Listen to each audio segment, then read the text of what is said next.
Kan ada cross product nih, Hmm. makanya vektor A dan vektor B, ya kan? Ini hasilnya kan akan keluar vektor yang lain ya. Bener, Pak. Nah, posisi vektornya gimana? Yang baru. Di antara A dan B itu, Pak.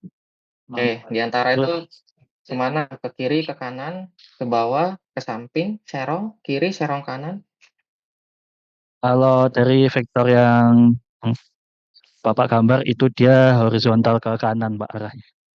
Horizontal ke kanan. Kanan. Hmm. Oke, kalau menurut saya sih ya ke atas gitu ya. Oh Vertikal. ya, maaf, maaf. Oke, Lupa, lupa. maka Ya, dia ya. akan membentuk vektor Bentuk baru ya, gitu ya, sudut yang 90 ya. sudutnya 90. 90 That's ya. good. Salah. Kalau Ya, Bapak. kalau misalnya terbalik B sama A, ya mungkin aja Eh, bisanya ke bawah gitu ya. ah, Jadi di ya, antara dua itu ya. ya, Pak. Oke, terima Oke, kasih Pak. Mas Iqbal.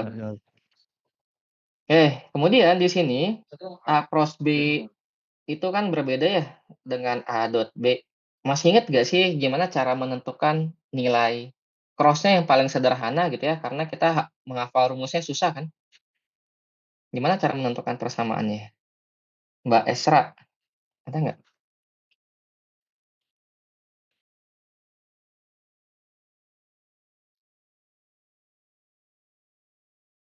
Halo Mbak Esra,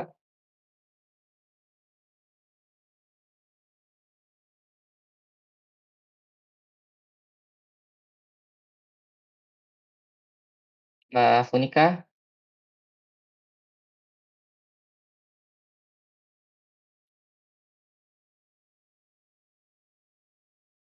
pada kemana nih? Mas Adam,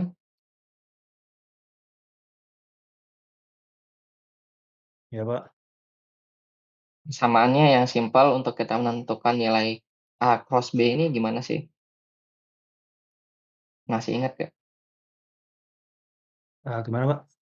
Untuk persamaan menentukan A cross B.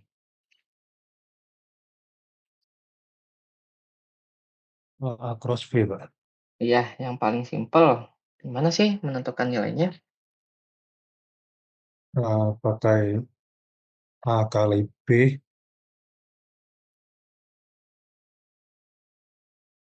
Ya, Pak. Nah, bukan. Yang paling simpel, pakai nilai determinan kan ya? Determinan. Iya. Determinan Waduh, matriks siapa ya? ya gimana nih? Pada lupa ya.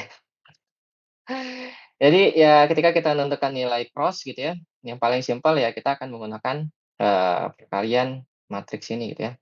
Ini yang paling simpel. Jadi ya kita blok-blok dulu gitu ya. Jadi di sini misalnya min 125 ya.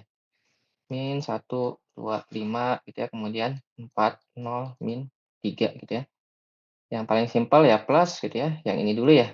Ini kita tutup awal, jadinya 2 dikali 3 ya, 2 dikali negatif 3 kurang 5 dikali 0.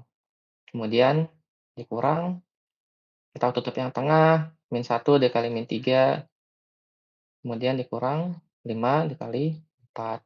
Kemudian ditambah, ini kita tutup yang ketiga ya kan, min 1 dikali 0 dikurang 2 dikali 4.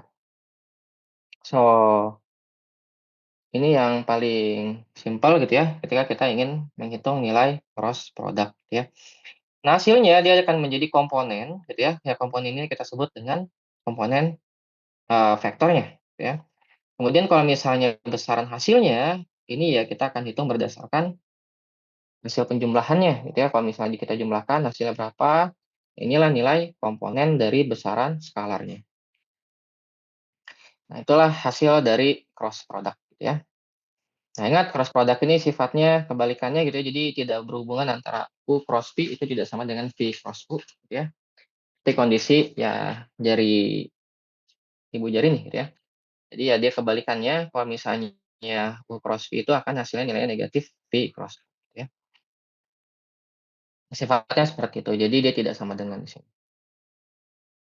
Ada yang mau ditanyakan Bapak Ibu? Jadi sifatnya seperti ini, U cross V ini misalnya di sini 1,3,6, dibalik V cross U ini nilainya adalah -1, -3, sama 6. Kembalikannya. Ada yang mau ditanyakan? Ya, silakan.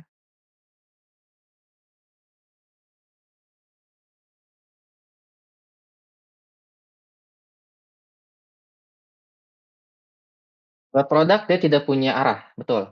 Jadi dot product itu hanya menunjukkan nilai skalar. Oke. Dot cross dia punya arah dan punya skalarnya, punya nilainya. Jadi dia ngeborong semuanya. Itu ya. Oke, kemudian, kalau misalnya dot, dia akan ke arah cos ya. Kalau misalnya magnitude dari cos product, ini arahnya adalah ke sin theta, gitu ya.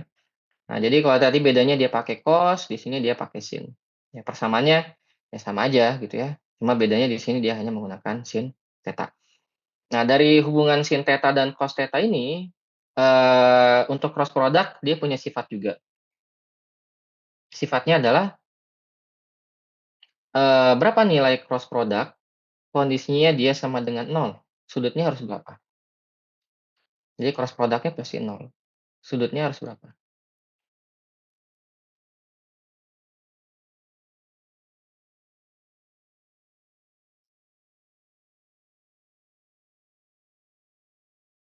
Mbak Desir,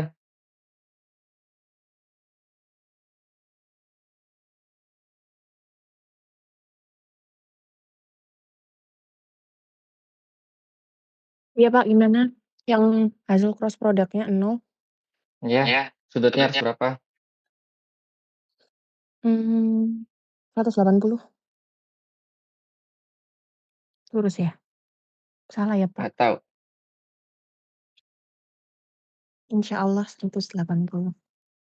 yakin 180? Masya Allah. Sebentar. Iya Pak, karena lurus kan kalau 180. 90 ya? Yang lurus selain 180 berapa lagi? Hmm, 0. 0 derajat ya. Iya, 0 derajat.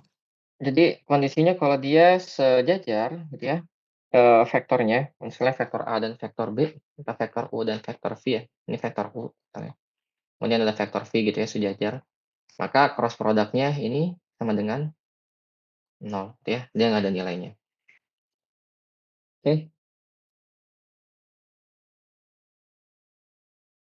maksudnya atau kalau 180, ya harusnya sejajar sih, tapi coba dicek juga ya, sin 180 berapa. Kalau 0 juga ya nggak ada nilai besar. Oke, kemudian kita juga belajar, untuk menghitung volume ya dari cross product gitu ya. Jadi kondisinya seperti ini, misalnya ada 3 vektor, vektor U, vektor V, vektor W gitu ya. Nah, ini juga bisa kita gunakan untuk menentukan berapa nilai volumenya gitu ya, atau kita sebut dengan volume of parallel pipe gitu ya. Nah, kalau misalnya kita mau menghitung volumenya, maka persamaannya adalah U dot, kemudian yang V sama W-nya ini kita bentuk dalam bentuk cross gitu. Nah, yang mana aja nggak ada masalah gitu ya, tapi kita harus tentukan dulu, bagian yang mana yang dot, mana bagian yang cross gitu ya. Jadi mau misalnya U cross V dulu gitu ya, kemudian baru didotkan juga nggak ada masalah, tapi ya intinya adalah, salah satunya harus kita pilih gitu ya. Nah, ini untuk menghitung nilai volume. Caranya nanti seperti apa perhitungannya? Sama seperti kita menggunakan perhitungan determinan gitu ya. Jadi kalau misalnya dotnya dulu, dotnya di atas biasanya misalnya U ya. Nah, misalnya kasusnya seperti ini, kita punya ini garis yang U, kemudian ini garis yang W, kemudian ini adalah garis yang, V ya, yang bagian ini yang V. Nah, bagaimana cara kita menentukan nilai volumenya? Maka volumenya adalah di sini U dot V, kemudian di sini cross W. Nah, ingat di sini kita kurung yang cross-nya. Nah, paling simpel adalah menggunakan determinan. Jadi di sini kita susun yang U-nya, kemudian di sini kita susun yang V-nya, dan yang di sini kita susun yang W-nya. Oke. Nah, berikutnya ya kita tentukan berdasarkan nilai determinan, gitu ya. Jadi di sini menjadi plus, min plus gitu ya. Di sini 1 dari atas ini ya, -1 ya, kemudian ini 2 gitu ya. Kemudian di sini 1. Yang di dalam ini determinannya. Kalau misalnya di sini 1 ya kita tutup ya, ambil yang di sini, berarti jadi 3, 2, -5, -2, dan selanjutnya. Nah, di sini kita hitung nilainya adalah -40. Nah, di sini ada kondisi di mana hasilnya itu negatif. Tapi ya kita tahu bahwa yang namanya volume itu sifatnya adalah positif gitu ya. Jadi di sini dikasih di bilangan mutlak dan ditunjukkan dalam bentuk 10 unit gitu ya. Jadi ini yang ingin menunjukkan bahwa volume itu nilainya adalah selalu positif. Nah, ini contohnya, ada pertanyaan, Bapak Ibu? Ada, Pak. Ada Pak, mau tanya Pak, Apa pertanyaannya? Ya, silakan. itu kenapa yang di cross itu V kali W dan yang di dot itu Ini bebas sih, boleh milih, boleh dibalik-balik Pak? boleh. Nah, coba sekarang Bapak Ibu hitung ya. Di sini W dot cross-nya itu U sama V. Nah, berikan hasilnya. Coba aja.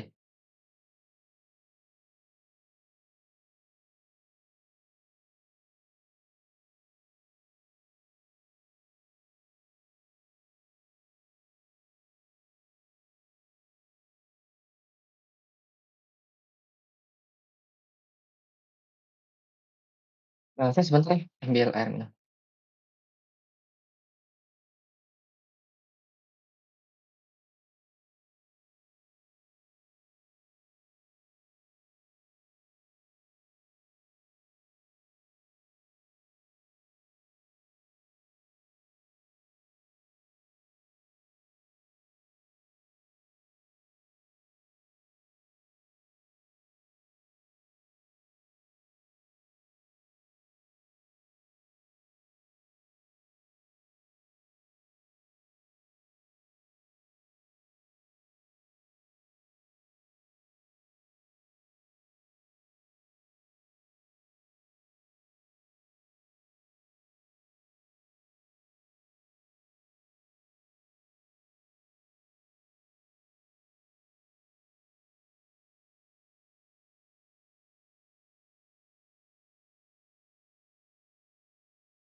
Sama aja ya hasilnya ya, boleh.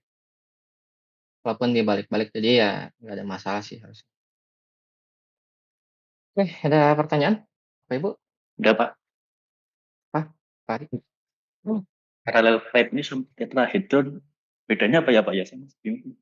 Oke, kalau parallel pipe ini ya dia bentuknya segi apa, kubus ya, atau balok ya, bentuknya balok.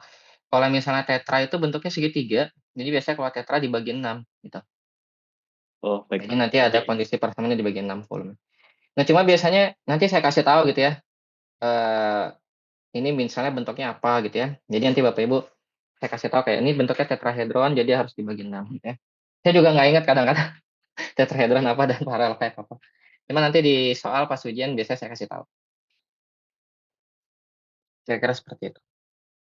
Ya biasanya tahun-tahun lalu sih saya balik gitu ya, jadi volumenya udah dikasih tahu, yang perlu kita cari adalah nilai, angka di sini gitu, misal salah satu angka di sini saya hilangkan. Dan Bapak Ibu diminta untuk cari berapa nilai angka di situ. Gitu sih bentuk soalnya. Oke, ada yang mau ditanyakan?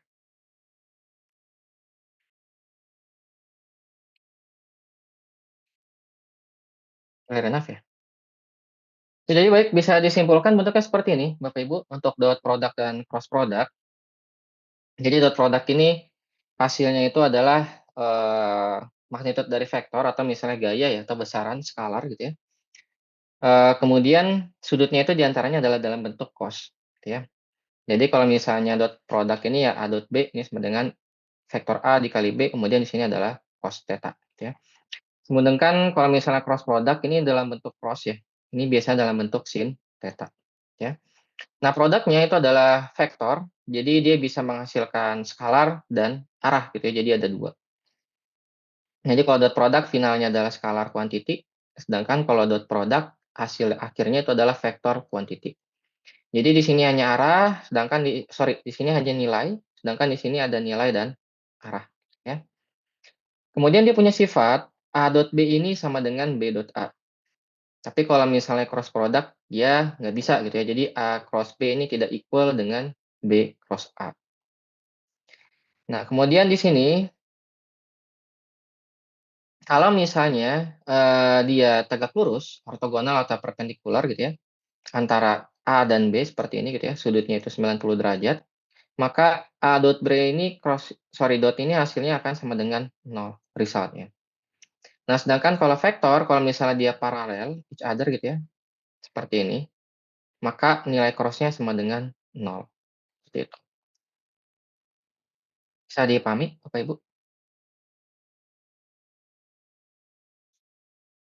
Ini kesimpulannya ya, untuk dot dan cross product.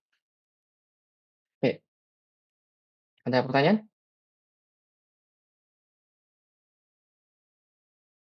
Pak, Ya, Mbak Dewi? cukup, Pak. Oke. Baik, berikutnya kita masuk matriks gitu ya. Jadi dari vektor kita masuk ke matriks. Ya, sebenarnya matriks ini adalah kumpulan dari vektor gitu ya. Nah, di matriks kita juga banyak belajar gitu ya, ya seperti penjumlahan gitu ya, addition, kemudian ada juga scalar multiplication gitu ya. Jadi perkalian antar. Ya kalau misalnya penjumlahan syaratnya adalah ya matriksnya harus sama gitu ya. Jadi kalau 2 kali 2 harus dikali dengan 2 kali 2, nggak bisa kurang gitu ya. Jadi addition ini ya dia hanya bisa dijumlahkan dengan kondisi, jumlah matriksnya itu sama. Kalau misalnya beda, kita nggak bisa jumlahkan, ya. Sama pengurangan juga seperti itu. Nah, kemudian di sini kalau misalnya multiplication gitu ya, suatu matriks atau misalnya di sini perkalian dari suatu matriks juga punya syarat gitu ya. Jadi matriks M itu bisa kita kalikan dengan matriks N, syaratnya adalah kalau misalnya kondisi, dari baris kolom matriks yang M gitu ya, itu sama dengan baris pada matriks yang N, gitu. Nah, itu syaratnya. Misalnya contoh di sini ada bentuk 1 kali 3 ya kan. Jadi ini baris, ini kolom, kemudian yang matriks yang keduanya ini adalah 3 kali 1, ini adalah baris, ini adalah kolom, ya. Nah, nilai K sama B ini harus sama, gitu ya. Baru kita bisa mengalihkan matriks tersebut. Dan hasilnya adalah matriks sisanya ini, ya. Jadi matriks 1 kali 1. Nah, bagaimana kita mengalihkan matriks? Berarti di sini 3 kali 3, kemudian 1 kali 1 ditambah 3 kali 3, maka hasilnya sama dengan 10. Nah, ini kita sebut dengan multiplication pada suatu matriks, ya. Nah, jadi kondisinya nggak bisa nih kalau misalnya 2 kali 2 dikali dengan 3 kali 3. Kenapa? Karena 2 kali 2 di sini 3 kali 3 ya. Di bagian di sini tidak equal, tidak sama, gitu ya. Maka kita tidak bisa mengalihkan. Sampai sini? Bisa dipahami Bapak Ibu? Tidak, Pak. Oke. Berikutnya kita punya transpose pada matriks. Apa nih yang dimaksud dengan transpose? Baris jadi kolom, Baris kolom jadi jadi kolom. baris, Pak. Oke, transpose matriks adalah kondisi baris jadi kolom. Ini kita sebut dengan transpose pada matriks. Ini gampang ya. Oke. Kemudian kita juga punya namanya Gauss eliminasi. Jadi Gauss eliminasi ini adalah suatu linear system. Ini aljabar linearnya termasuk ya di Gauss eliminasi. Tujuannya adalah kita ingin mencari nilai akar-akarnya gitu ya, atau misalnya nilai variabel-variabel yang mau dicari kayak x1, x2, x3 gitu ya. Ya simpelnya kita pakai substitusi gitu ya. Kalau misalnya cuma dua persamaan, kayak persamaan A dan persamaan B, ya simpelnya kita tinggal pakai substitusi, dapat nilai X-nya kan ya Bapak Ibu ya, atau A sama B-nya. Ya pertanyaannya gimana kalau matriksnya itu udah 1 miliar kali 1 miliar gitu ya. So ya kalau misalnya substitusi nggak beres-beres gitu ya. Maka salah satu yang bisa kita gunakan adalah dengan menggunakan Gauss eliminasi gitu ya. So bagaimana kita menghitung Gauss eliminasi Bapak Ibu? Soal misalnya saya punya bentuk matriks seperti ini, 3, 4, 2, 7, 8, 9, 1, 2, 3. Kemudian di sini ada hasilnya 4, 7, 6. Pojok bawah dibuat 0, Pak. Gimana Pak Aldo? Pojok bawah kiri dibuat 0. Oke, jadi pojok bawah kita buat menjadi 0 ya. Kemudian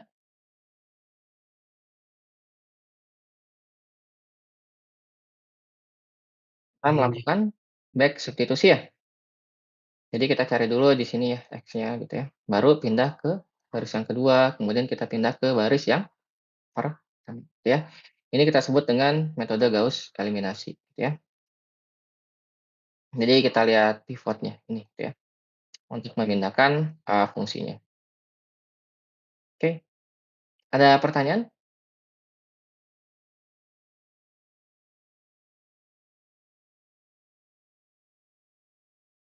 Lanjut dulu, Pak. Lanjut, oke kalau gitu saya yang tanya ya. Nah, di sini saya punya matriks 3, 4, 2, 1. Kemudian saya mau cari nilai X1 dan X2. Sini nilainya adalah 4 dan 7. Oke. Pertanyaannya adalah dengan menggunakan Gauss eliminasi berapa nilai X1 dan nilai X2?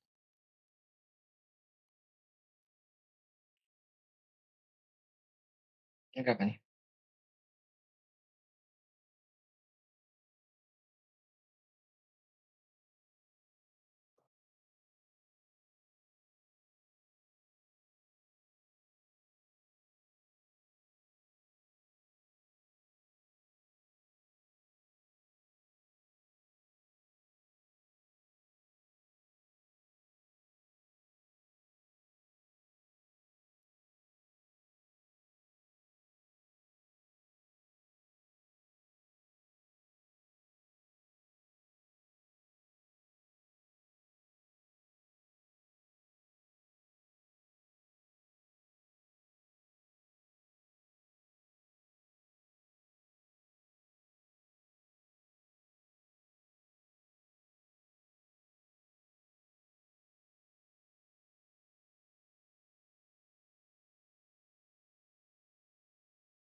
Apa? Ini 3, 4 ya? 4 di sini. 0 di sini berapa nih? 2 dikurang 2/3 dikali 3 ya. Dan 1 dikurang 2/3 dikali 4. Berapa nih? Kemudian 7 dikurang 2/3 dikali 4.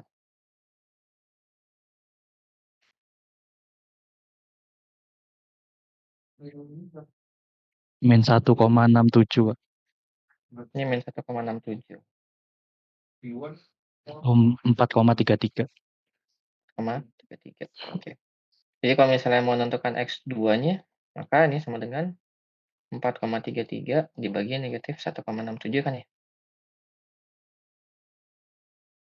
Nanti X1-nya berarti 3X1 ditambah 4X2 sama dengan, ya. Jadi ini pakai nilai X2-nya di sini. Nanti kita bisa dapat nilai X1 ya. Kira-kira simpelnya seperti itu, Bapak Ibu, untuk Gauss eliminasi. Oke. Ada pertanyaan sebelum kita lanjut?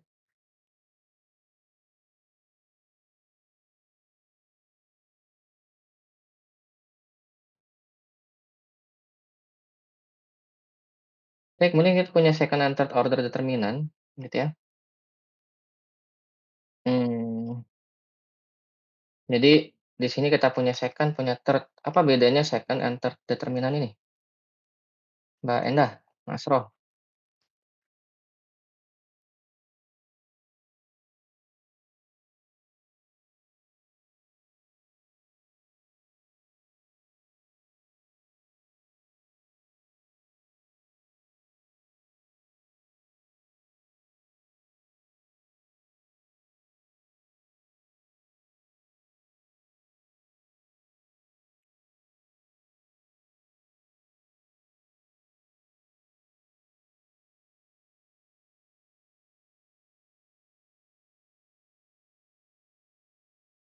Oke, kalau second order ini matriksnya cuma 2 kali 2 ya.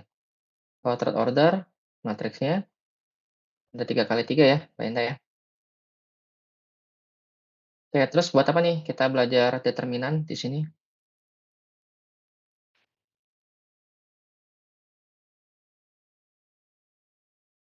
What for determinan untuk aljabar linear atau di persamaan linear ini.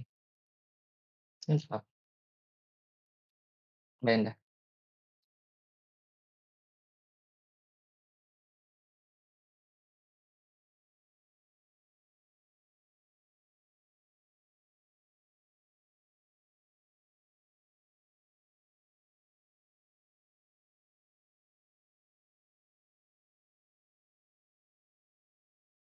Oke, selain itu yang penting di sini yang ini. Oke, jadi seperti metode Gauss ya, kita bisa digunakan untuk mencari nilai X1 dan X2. Caranya adalah nilai matriks ini hasilnya diubah ya untuk X1, jadi pakai hasil di sini, pindahin, kemudian dibagi nilai determinannya. Oke, kira-kira seperti itu. Determinan ya perkalian silang, ya. Kalau misalnya 3 kali 3 agak berubah gitu ya, kalau 4 kali 4 kita harus ubah jadi third order determinan dulu ya, memang agak ribet kalau 4 kali 4 ya. Baik, kira-kira seperti itu. Kemudian, ya kita sebut ini sebenarnya jadinya Cramer's rule gitu ya, determinan. Jadi kalau misalnya udah 3 equation seperti ini, jadi di sini kita bisa hitung X1, X2, dan X3 ya. Sama intinya di sini kita determinannya dulu, baru menentukan nilai D1.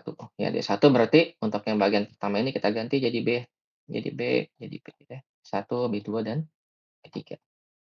Oke, jadi bentuknya seperti ini. D2 ya kita tinggal ganti yang D3 kita tinggal ganti yang 3. Oke, ini untuk yang determinan. Kemudian kita belajar mengenai inverse, ya kan? So, what did you know about inverse in matrix? Saya tanya siapa nih?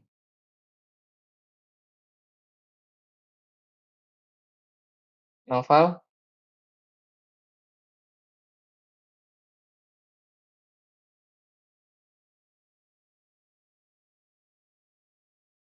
Dan Khalid?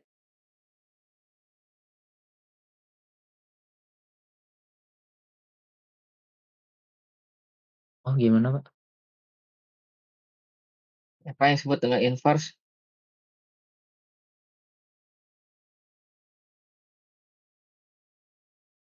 Dari suatu matriks. Kenapa perlu inverse?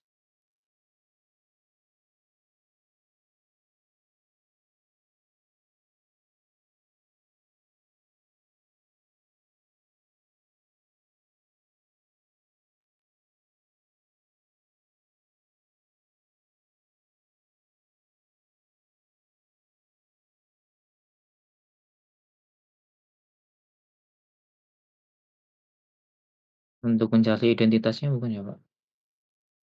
Bukan, Matrik identitas.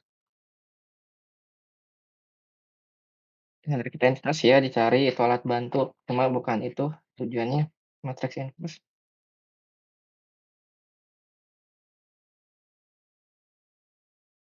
Muhammad Putra, Amanullah.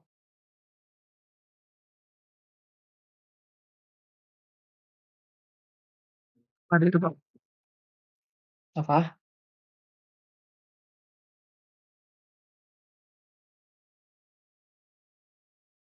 Buat apa? Kebalikan Materi. dari nilai metrik tersebut, Kak. Bisa sih, Pak. Kebalikan gimana? Could you explain more detail?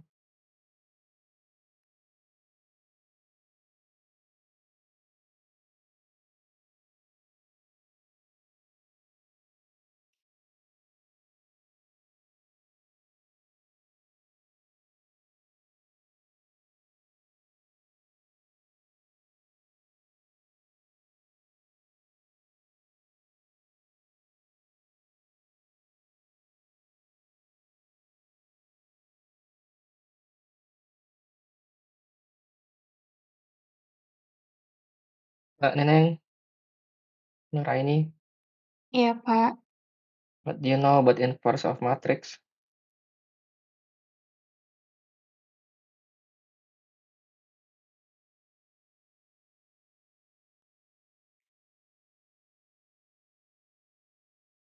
Kenapa perlu matriks inverse? Untuk menyelesaikan persamaan linear. Ya, tapi kenapa kita perlu inverse?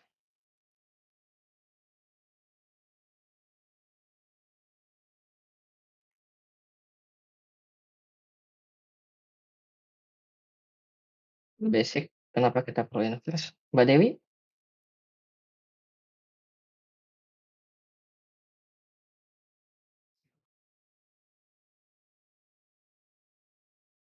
Gimana Mbak Dewi?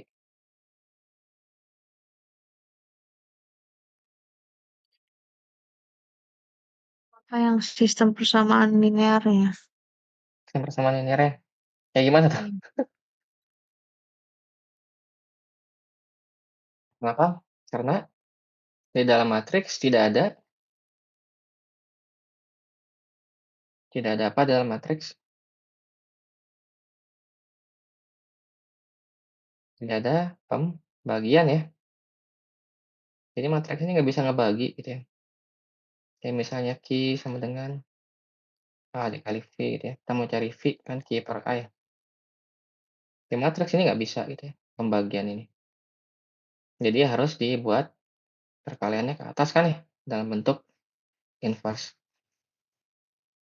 Seperti itu, bisa dipahami Bapak Ibu? Bisa, Pak. Oke. Nah, salah satu caranya adalah dengan menggunakan Gauss-Jordan eliminasi. Nah, Gauss-Jordan eliminasi ini gimana nih cara pakainya? Still remember nggak? Jadi untuk Gauss-Jordan, maka di sini kita akan bentuk A dikali dengan identitas ya. Kemudian yang bagian bawah ini kita jadikan 0. Kalau udah diagonal kita jadikan 1. Kemudian yang bagian atas ini kita jadikan 0. Nanti bentuknya akan jadi seperti bentuk identitas yang sebelah kirinya. Yang sebelah kanan ini adalah inverse-nya. Seperti itu ya Bapak Ibu ya. Untuk inverse pada suatu matriks. Oke, ada pertanyaan? Belum. Oke, ini nggak tahu nih belum paham atau belum pusing. Belum. Oke, determinan juga bisa kita pakai ya untuk menentukan inverse matrix gitu ya. Ya sama gitu ya. Kita jadi tinggal cari determinannya, kemudian kita cari nilai si C-nya di sini gitu ya, kofaktornya gitu ya. Jadi di sini kita tinggal kali kofaktor, tapi kofaktornya ini kita transpose dulu gitu Bapak Ibu. Jadi nggak 11 12 gitu ya, jadi kita transpose baru kita bisa menentukan nilai inverse-nya. Ya, this method yang more faster gitu ya. Kalau misalnya matriksnya 2 kali 2 gitu ya. Kalau ada 3 kali 3 atau 4 kali 4 udah complicated, tapi ya kalau misalnya kita perlu cepat untuk 2 kali 2, ini better gitu ya. Nah, jadi kita tinggal cari determinannya, kemudian di sini kita tinggal tukar gitu ya, A11 sama A22. Kita putar atau kita transpose gitu ya, kondisinya. Nah, baru nanti kita bisa mendapatkan, nilai inverse-nya gitu ya. Ya contoh misalnya saya punya yang simpel ya, 2 kali 1, kemudian di sini 0. Tentukan nilai inverse dari matriks tersebut gitu ya. Kita tinggal cari dulu determinannya. Maka determinannya adalah 2 kali 1 dikurang 0 ya, sama dengan 2. Jadi determinannya adalah 2. Kemudian baru kita cari nilai kofaktornya kan ya.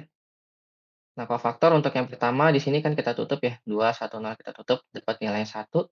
Kemudian di sini kita tutup, dapat nilainya 1. Kemudian di sini yang bawah kita tutup, dapat nilainya 0. Kemudian di sini kita tutup, nilainya dapat 2 gitu ya.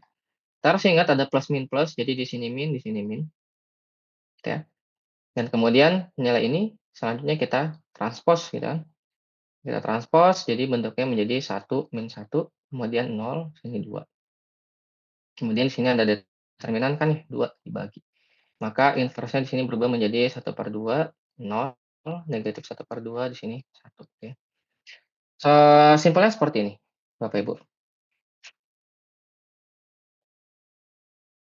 Betul. Bisa dipahami?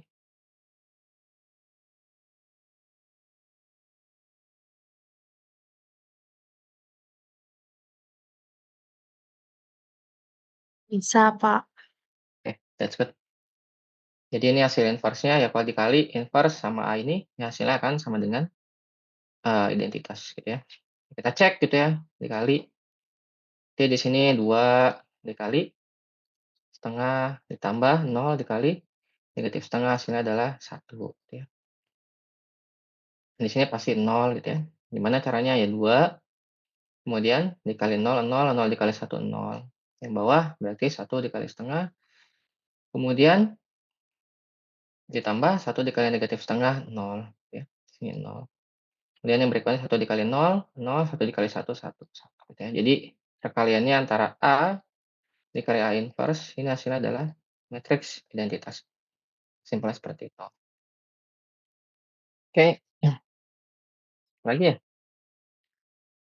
Oke, just that gitu ya untuk matriks. Ada yang mau ditanyakan, Bapak Ibu? Gampang lah ya.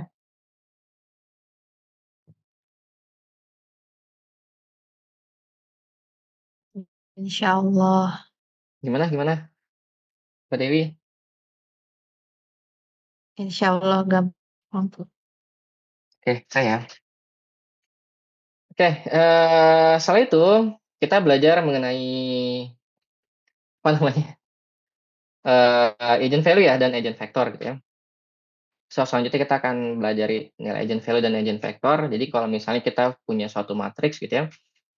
Nah, matriks ini dikalikan nilai X-nya sama dengan lambda dikali dengan X gitu ya. Ya simpelnya adalah ya udah kita bikin aja X-nya sama dengan 0 gitu ya. Jadi kalau misalnya X-nya 0, ya lambda mau berapapun juga hasilnya akan 0 gitu ya. Ya simpelnya seperti itu gitu ya. Cuma bukan itu yang kita harapkan dari eigenvalue dan eigenvector gitu ya. Jadi kita mau cari suatu nilai X gitu ya, sehingga dia satisfying gitu. Jadi satisfy antara ruas sebelah kiri dan ruas sebelah kanan ini sama. Itu tujuannya gitu ya. Nah, jadi kita mau cari nilai X. Kalau dikali A ini akan sama dengan lambda dikali dengan X gitu ya. Nah, itu yang mau kita cari nilainya. Nah, ini kita sebut dengan eigenvalue dan eigenvector. Jadi dari satu matriks kita bisa cari 2 variabel yang kita tidak tahu nilainya berapa gitu ya. Nah, simpelnya seperti ini, untuk menentukan nilai eigenvalue dan eigenvector kita punya matriks A, maka matriks A ini yang bagian, diagonalnya kita kurangi dengan nilai, lambda gitu ya. Maka di sini dikurangi lambda, di sini dikurangi lambda gitu ya. Maka bentuknya menjadi min 5 min lambda gitu ya. Sini 2, sini 2, min 2 min lambda. Kemudian syarat, dari kondisi kita punya, nilai tak hingga gitu ya, untuk mengganti nilai X gitu ya, pada suatu lambda gitu ya.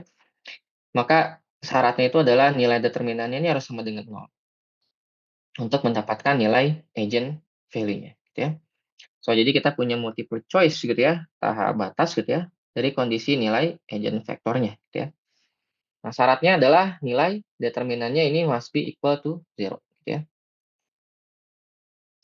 Nah, kenapa? Karena di sini targetnya adalah kita ingin melihat dalam bentuk sistem homogeneous linear system gitu ya. Jadi ya sifatnya homogen, sama semua gitu ya. Nah, kita belajar di Cramer's rules gitu ya, untuk kondisi non-trivial solution gitu ya. Jadi non-trivial itu banyak kemungkinan gitu ya, nilai yang bisa kita gunakan. Itu syaratnya adalah nilai X itu tidak boleh sama dengan 0 gitu Bapak Ibu.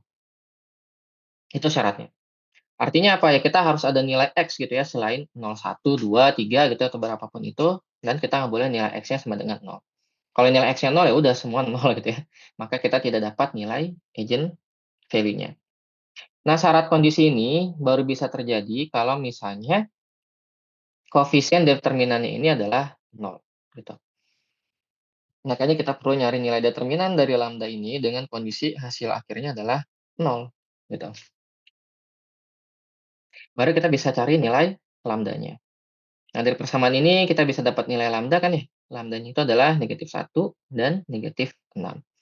Nah, baru kita dari masing-masing lambda ini, kita akan cari nih nilai eigenvektornya. Artinya kita akan cari nilai non trivial untuk kondisi X gitu ya. Jadi X-nya nggak boleh sama dengan 0. Jadi ya X-nya ini nggak tak hingga gitu ya, berapapun bisa gitu Bapak Ibu. Jadi tanpa batas. Makanya ini kita sebut dengan non trivial solution.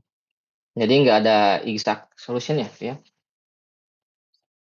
Nah, cuma memang sifatnya dia punya batasan gitu ya. Jadi si nilai X sama Y-nya itu atau nilai X1 dan X2-nya harus saling berhubungan satu sama lain, ya. Nah, kita dapat nilai -1 dan -6. Ini misalnya contoh kita masukin ke sini gitu ya. Jadinya -5 dikurang -1, kemudian 2, 2, -2 dikurang dengan -1 gitu ya. Kan hasilnya sama dengan -4, 2, 2, di sini jadinya -1. Nah, ini matriks barunya. Nah, paling mudah kita ingat bahwa untuk kondisi non-trivial solution, kita harus kurangin levelnya gitu ya. Level bagian matriksnya harus kita buang, salah satu. Yang paling mudah adalah yang bawah ini, kita buang, ya. Jadinya 0, 0. Baru kita bisa menentukan nilai X1 dan X2. Nah, jadi -4 X1 ditambah 2 X2 dengan 0. Nah, kalau misalnya fungsinya seperti ini, kita misalkan X1 sama dengan gitu ya. Maka di sini -4 dikali 1 ditambah 2 X2 sama dengan 0. Maka X2 sama dengan 4/2 sama dengan 2. Soalnya adalah nilai eigenvektornya. Bisa dipahami Bapak Ibu?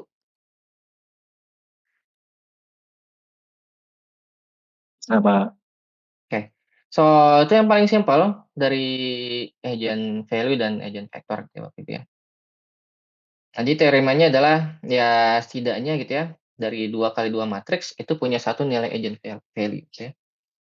Kalau misalnya, ya nilai N-nya ini misalnya 2 gitu ya, setidaknya 2 kali 2 itu ada satu nilai eigenvalue. Oke, nanti ada banyak kondisi-kondisinya gitu ya, ada yang kembar gitu nilai eigenvalue-nya kayak di sini. Jadi, di sini nilai lambda satunya 5, kemudian lambda 2 dan lambda 3 adalah -3. Ini kita sebut dengan, kondisi eigenvalue yang kembar gitu ya. Nah, tadi soalnya kan kita dapatnya, beda ya, tapi ya biasanya ya kondisinya seperti itu, ada yang beda, ada yang sama gitu ya. Nah, tapi nanti yang kalau misalnya sama kita bahas di minggu depan gitu ya, setelah UTS lah. Nah, misalnya case-nya seperti ini, kita punya -3 ya salah satunya, I'm not sure satu lagi disebutin nggak ya? Oke, satu lagi nggak disebutin. Jadi di sini kalau misalnya kita masukin nilai -3 gitu ya, maka di sini bentuknya menjadi 1, 2, 3 ini. Nah, kalau misalnya kita buang bagian bawahnya, kondisinya jadi seperti ini ya. Jadi level 2 dan level 3 ini berubah jadi 0. Jadi kita ya penentuannya dari bagian yang pertama ini aja gitu ya, sisanya. Nah, kalau misalnya udah bagian yang awal ini, ya ini bebas Bapak Ibu tinggal tentukan aja gitu ya, mau nilai X1-nya atau nilai X2-nya berapa. Tapi yang pasti gitu ya, karena kita tahu gitu ya, dari bagian atas dan bagian bawah ini semuanya 0, maka di sini udah pasti salah satunya nilai X2-nya sama dengan 0, dan salah satunya nilai X3-nya sama dengan 0. Nah, makanya ada 2 kemungkinan gitu ya. Jadinya di sini misalnya untuk lambda min 3 yang pertama gitu ya, itu hasilnya adalah ini ya. Jadinya min 2, 1, dan 0 ya. Nah, sedangkan untuk lambda yang satunya lagi, min 3 yang kedua, itu nilainya adalah ini, 3, 0, dan 1. Nah, kayaknya untuk case kita yang tadi sebelumnya itu nggak bisa kita cari gitu ya, karena ya kita cuma punya ada 2 pilihan gitu ya, levelnya. Jadi kalau misalnya nilai X2 atau nilai X3-nya 0, kita nggak bisa mendapatkan nilai kondisi yang pertama. Nah, itu nanti ada sebutannya saya lupa gitu ya, let me look back, next week ya, nilai sebutannya itu seperti apa. Cuma intinya ada kondisi dia lambda ini, ya kembar ini punya, 2 eigenvektor yang berbeda. Ya jadi ini beda nih, walaupun nilai eigenvalue-nya sama. Kira-kira seperti itu. Bisa dipahami Bapak Ibu? Pak, izin Ya? tanya. Iya silakan. Kalau yang tadi Pak, kalau agent value-nya yang imajiner Mhm, itu berarti nanti hasilnya tuh nggak bisa dijumlah ya Pak? Kayak yang tadi soal itu kan hasilnya tuh 3/5 plus 4/5i. Berarti oke itu nggak dijumlah atau gimana Pak? oke, kita nggak sampai sana, gitu. So, jadi kita nggak akan melakukan perkalian kondisi matriks bilangan kompleks, jadi cuma untuk memperkenalkan aja bahwa eigenvalue-nya itu dalam bentuk kompleks, seperti itu. Jadi Sebelum kita mencari eigenvektornya nggak ya, Pak, ya? ya nggak, saya nggak minta untuk cari eigenvektor, gitu. Baik Bisa Pak. dipahami ya? Karena, Ya. biasanya penggunaan ya saya nggak tahu ya, di bidang struktur atau lain, kalau di air gitu ya, kalau saya di gelombang itu saya buat cari komponen harmonik pasang surut gitu.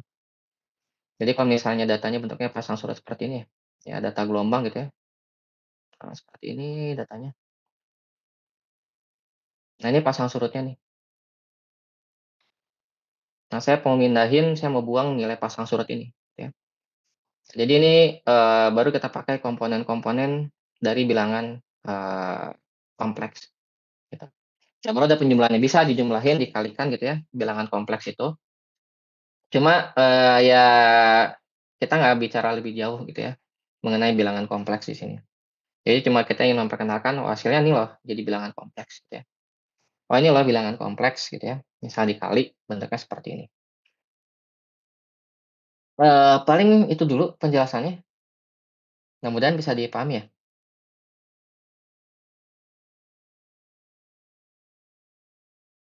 Pak. Oke. Oke, paling itu sih pembahasannya sama yang tadi ya, paling biasanya saya nanya sih, kayak misalnya bilangan, apa namanya, eee, advance ini ya, jadi syarat-syaratnya ini apa gitu ya. Ini ada kondisi, simetrik, skew simetrik, kemudian ortogonal, ini itu apa sih gitu ya, nanti ada pertanyaan. Oke, paling kira-kira itu, yang bisa saya sampaikan, Bapak Ibu. Nanti yang paling, setelah UTS ya, kita akan belajar secara numerik gitu ya, secara numerik nanti seperti apa, diagonalization gitu ya, kemudian kompleks matriks gitu ya. Kayak ini misalnya kompleks matriksnya udah mulai muncul, bilangan kompleks, tapi kita nggak hitung detail, jadi kita cuma buat sifatnya aja gitu ya. Setelah Bapak Ibu kenal, kemudian kita masuk ke Shadle and Jacobi gitu ya, untuk numerik. Kemudian least square, mungkin least square di sini saya skip, saya mau masuk detail ke numerik bagian, eee, ini, apa namanya, fungsi Gauss-Green ini. Nanti mungkin ya Gauss-Green ini quite, apa ya, panjang gitu ya, mungkin sekitar 2 atau 3 pertemuan kita akan bahas Gauss-Green ini. Nah jadi Bapak Ibu, intinya eigenvalue yang tadi kita pelajari itu sifatnya adalah analytical gitu ya. Jadi perhitungannya ya masih perhitungan berdasarkan, asumsi-asumsi, jadi ya kita berpikir gitu ya, pakai otak kita gitu ya. Nah, nanti penyelesaiannya setelah UTS kita akan belajar secara numerical gitu ya. Jadi, secara perhitungan numerik gitu ya, jadi ada metodenya. So, jadi kita bisa hitung menggunakan persamaan komputer.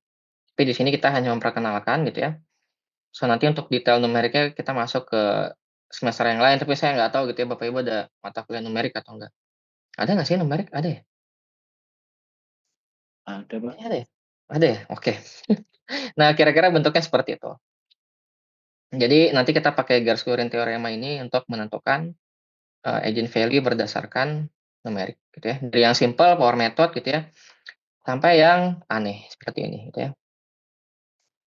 Nah, jadi seperti ini first iteration-nya terus gitu ya, sampai nilainya sama gitu ya. Nanti kita pelajari lah bentuk ini. Oke, paling itu aja dari saya. Ada yang mau ditanyakan, Bapak Ibu? Pak, mohon izin Pak. Ya, silakan. Pak, mungkin nanti waktu UTS untuk pengumpulan jawaban soalnya kalau bisa ada injury time Pak, kayak main bola gitu Pak. Oke, baik. Mungkin nanti saya akan jelaskan peraturan ini. Pertanyaannya adalah ada yang mau ditanyakan dari materi ini dulu, Bapak Ibu? Tuh, Pak. Cukup, Pak Adi, dari materi. Cukup sih Pak. Saya. Mbak Endah?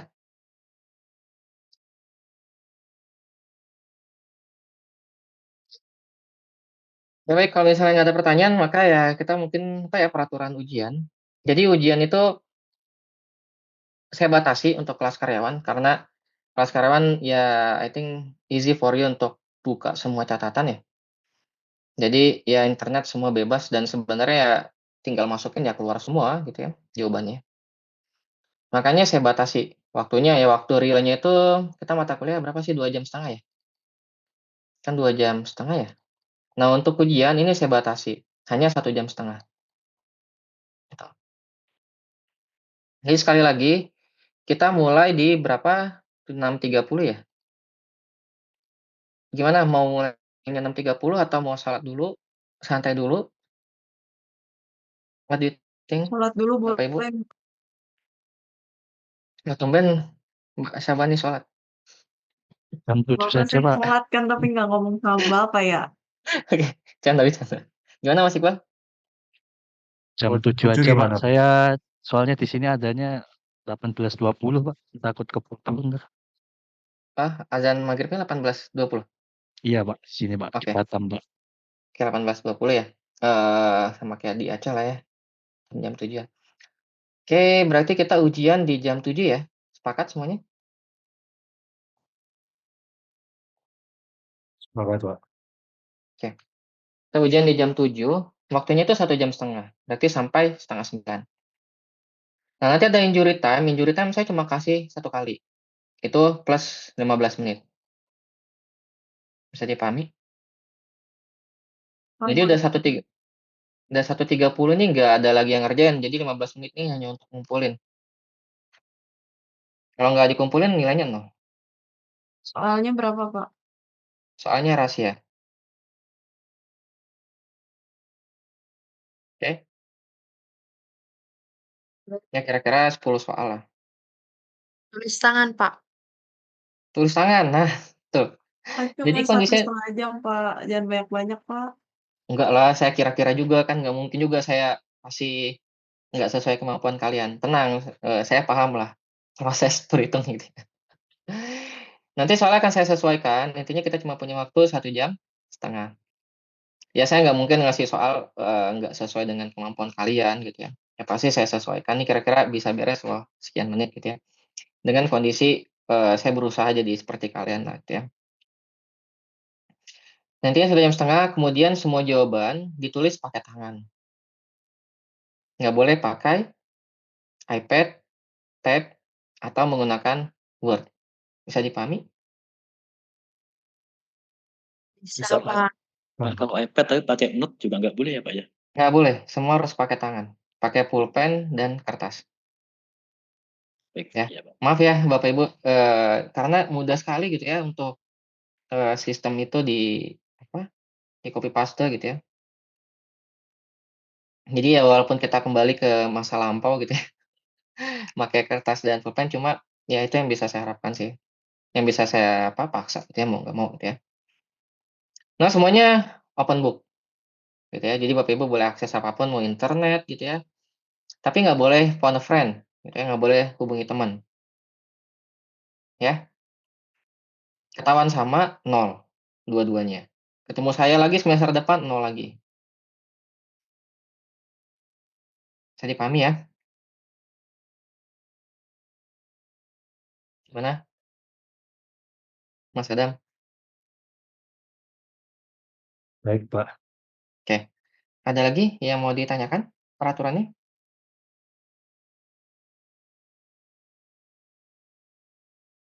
Pak Adi, gimana? Makasih Pak, sudah Pak. Oke, that's clear enough Pak ya. Oke. Saya lupa kita tanggal berapa ya ujian? Saya belum bikin soal lagi. Minggu depan ya? Minggu depan Pak. Minggu depan. Tanggal 5 ya berarti ya? Ya tanggal 5, kemudian numeriknya tanggal 8 ya? Oke. Paling nanti saya kasih kisi-kisi yang numerik ya, saya lupa lagi ngasih kisi-kisi. Nah, cuma intinya itu Bapak Ibu, jadi ya itulah pembahasan yang tadi ya. Jadi nanti ada agent value gitu ya. Ya ada apa, ada perhitungan inverse, ada perhitungan determinan, jadi yang tadi diulang, dipelajari ya. Ya pesan saya Bapak Ibu, ya percaya diri aja gitu ya. Intinya, soalnya nggak sulit lah gitu ya. Kalau misalnya Bapak Ibu sering latihan atau ngerjain PR, ya itulah yang keluar gitu ya. PR-PR, latihan-latihan itu yang akan keluar pas ujian. Cuma emang nanti ada soal yang ngejebak gitu ya, jadi saya bikin soal ngejebak. Ya itu kalau misalnya bisa dikerjakan ya alhamdulillah, cuma ya sisanya itu pasti saya sesuaikan. Jadi hanya satu yang agak sulit gitu ya. Jadi yang satu itu bonus lah nilainya. Intinya itu percaya diri, yakin Bapak Ibu bisa. Ya sebenarnya ini cuma untuk apa ya, penilaian aja sih Bapak Ibu ya. Tapi tetap harus dikerjakan semaksimal mungkin. Ya saya tahu ya agak sulit gitu ya kalau misalnya kita nilai seseorang tanpa ada ujian seperti ini gitu. Jadi ya ini salah satunya metode gitu ya, supaya saya bisa ngecek gitu ya, yang sudah Bapak Ibu pelajari itu seperti apa di kelas. Ya mungkin it's not perfect method gitu ya, tapi ya setidaknya ini salah satu yang bisa kita lakukan gitu ya. Itu aja sih, paling ya kerjakan dengan baik gitu ya, sungguh-sungguh dan jangan kerja sama, pesan saya seperti itu. Jadi ya kerjakan masing-masing saja gitu ya. Itu aja paling dari saya. Ada lagi yang mau ditanyakan Bapak Ibu?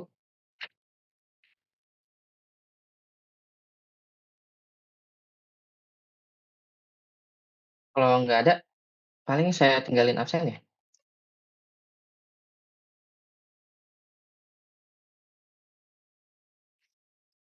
Jadi jangan lupa di-scan ya.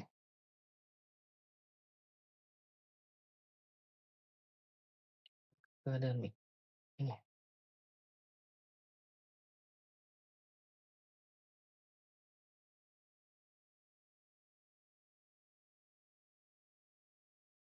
Oke, itu aja ya dari saya. Nanti kalau udah beres absen boleh keluar. Terima kasih semuanya. Assalamualaikum warahmatullahi wabarakatuh.